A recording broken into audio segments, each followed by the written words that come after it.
पता है आपकी कितनी ज्यादा डिमांड है पॉडकास्टिंग की दुनिया में? तो ये तो मुझे पता नहीं है, I am very happy to hear that. नहीं, आपके बहुत सारे लाइफ लॉन्ग फैंस है अभी, आप ये जानते हो? हाँ, ये तो एक थोड़ा बहुत आइडिया है मेरे को। ओके। कब जानने लगे आपकी लाइफ लॉन्ग फैंस बन चुके हैं? वो मुझे बहुत बिगिनिंग में अराउंड 2017 के आसपास समझ में आ गया था, जब फैंस से मैंने इंटरेक्ट करना और मिलना शुरू किया था। उनकी एज ग्रुप जो थी बहुत डिफरेंट थी सबकी। सो जो बच्चे थे छोटे, they used to call me uncle, you really look cool. जो टीनेज लड़कियां थी वो कहती थी you look sexy. the ladies would call me कि आप you really look handsome and you're doing a great job. So I had realized कि मेरी जो fan base है वो it's beyond any age. So yeah. नहीं, honored to have you on the show, sir. Thank you so much for having me, Ranveer. Thank you. बहुत सारी बातें करनी है आपसे। I feel कि इस पॉडकास्ट में मेरे को एज एन आर्टिस्ट बातें करनी है आपसे, बिकॉज आप में बहुत ज़्यादा आर्टिस्टिक एनर्जी है, पर डेफिनेटली एक थोड़ी सी स्पिरिचुअल कॉन्वर्सेशन भी करनी है। Okay. और मैं बहुत रॉ कॉन्वर्सेशन करूंगा आपसे, जो मेरे दिल में मुझे फील हो रहा है मैं कहूंगा, तो don't mind if I am just crossing some lines. आप एक स्पेशल सोल हो अकॉर्डिंग टू मी, और हर पॉडकास्ट के पहले मैं थोड़ा सा रिसर्च करता हूँ कि इनसे क्या बात करनी चाहिए, इनसे क्या नहीं बात करना चाहिए, एटसेट्रा।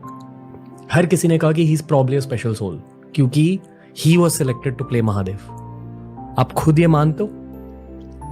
पता है जब लोग महादेव को विजुलाइज कर रहे हैं, बहुत सारे लोग आपको विजुलाइज करते हैं। हाँ, आप ये जानते हो? बिल्कुल। और क्या लगता है इस पूरे आपकी पूरी जिंदगी के बारे में आपको क्या लगता है बेस्ड ऑन दैट? ये बहुत इंपॉर्टेंट मोमेंट है आपकी लाइफ का इन टर्म्स ऑफ, ये पॉडकास्ट नहीं है, मैं शो के बारे में बात कर रहा हूँ। आप क्या किस नजरिए से शो को देखते हो? किसी भी सेलिब्रिटी के लिए या किसी भी एक सोशल जो लाइमलाइट के सामने लोग होते हैं, उनको एक नॉर्मल आदमी बहुत अलग तरीके से देखता है। लाइक फॉर एग्जांपल, अगर एक एक्टर होगा तो उसे कुछ ऐसे एक्टर्स होते हैं जिनके साथ लोग जिनका ऑटोग्राफ चाहते हैं, जिनके साथ कुछ लोग पिक्चर्स खींचना चाहते हैं।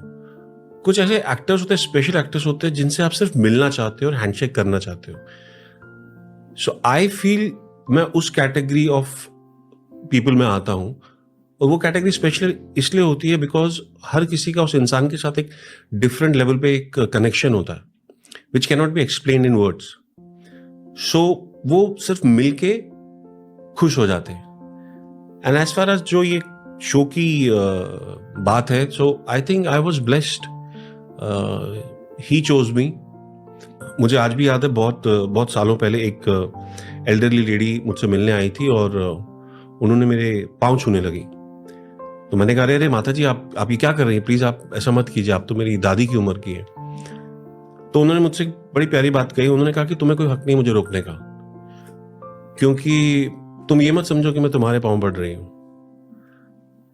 तुम माध्यम हो, तुम कनेक्शन हो, तुम मीडियम हो। सो तुम प्लीज मुझे रोको मत, और मुझसे मेरा वो 5 या 10 सेकंड का जो मेरा स्पिरिचुअल कनेक्शन है ऑलमाइटी के साथ, उसे रोको मत।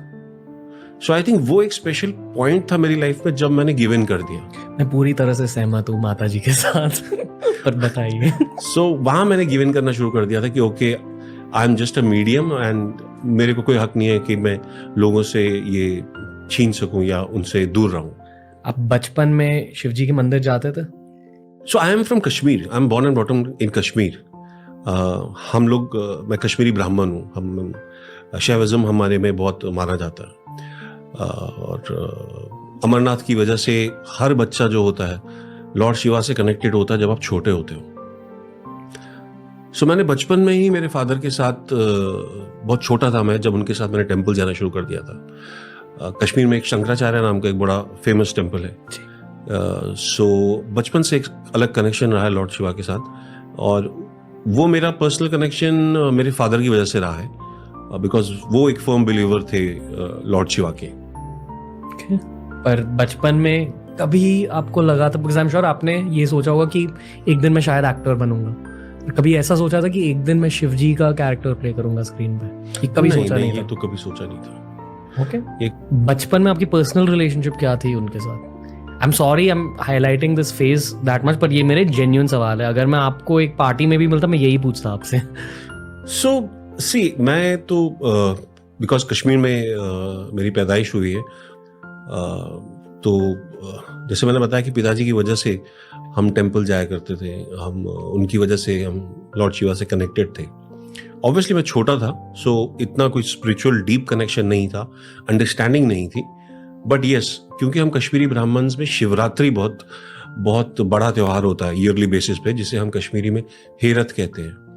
सो वो जो पर्व होता है वो बहुत ही ग्रैंड लेवल पे सेलिब्रेट किया जाता है हर कश्मीरी ब्राह्मण फैमिली में. सो उसकी वजह से हमें मालूम होता था कि हेरत आ रही है, ये शिवरात्रि का रात है और हमें भगवान की पूजा करनी है. और पूरे घर की सफाई होती थी, 4-5 दिन पहले ही सब सफाई होना शुरू हो जाती थी और क्लीनिंग होती थी. And then we used to pray. So we had understood the significance of this particular day जब हम छोटे थे.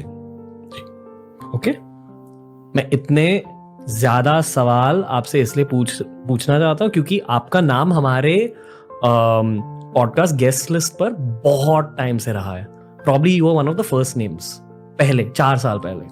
पर पता नहीं क्यों आज ये पॉडकास्ट हो रहा है. एट द सेम टाइम एक शब्द उपासना, मतलब एक स्पेशल तरह की पूजा.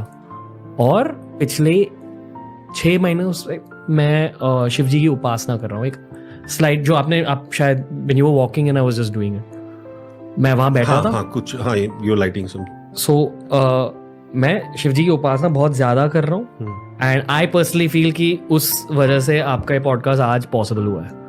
सो I have more questions about Shiv ji Bhairav for you, क्योंकि आई एम श्योर जो आपने कहा कि एक पावरफुल कैरेक्टर आप निभा रहे थे स्क्रीन पर, कहा जाता है कि हर एक्टर का हर कैरेक्टर उस एक्टर को थोड़ा सा बदल देता है. Am I right? हाँ. उस कैरेक्टर ने आपको बदला कैसे?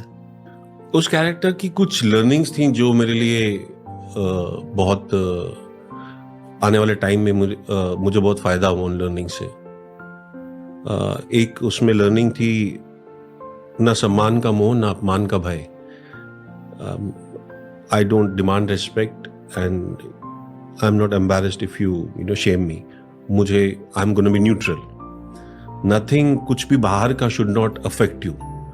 You have to be in your mentally, you have to be so stable कि बाहर की कोई भी चीज या बाहर का कोई भी वातावरण आपको अफेक्ट ना कर पड़े.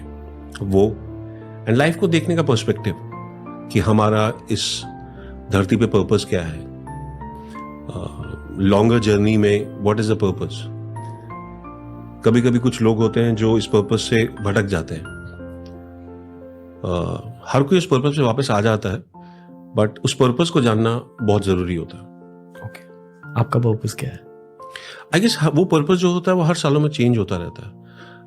बिगिनिंग में जब आप छोटे होते हैं वो पर्पस होता है एक अच्छा छोटा भाई बनने का, बहन बनने का, being a good son, being a good brother, a good friend, a good son. कल को जब शादी हो जाए तो being a good husband, then if you have kids then being a good father. So ये लाइफ के सारे जो पड़ाव हैं, आपको हर उस पड़ाव को जस्टिस देना है और उसे अपनी कंप्लीट रिस्पॉन्सिबिलिटी और ऑनेस्टी के साथ निभाना है. That is a bigger purpose which is not where you have achieved what you have achieved in life. आपने कितने सक्सेसफुल हुए हैं आप प्रोफेशनली, मॉनिटरी गेन्स आपके कितने हुए हैं. वो उतार चढ़ाव लाइफ में चलता रहता है. इवेंचुअली सब पहुंच जाते हैं जहां उन्हें पहुंचना होता है. बट वो जो जर्नी होती है, उस जर्नी में एक अच्छा इंसान बनना, अच्छे अपने जो आसपास के जितने भी आपसे लोग जुड़े हुए हैं उनको कंप्लीट जस्टिस देना, उनके साथ जो आपका रिलेशन है, that is very important. Okay,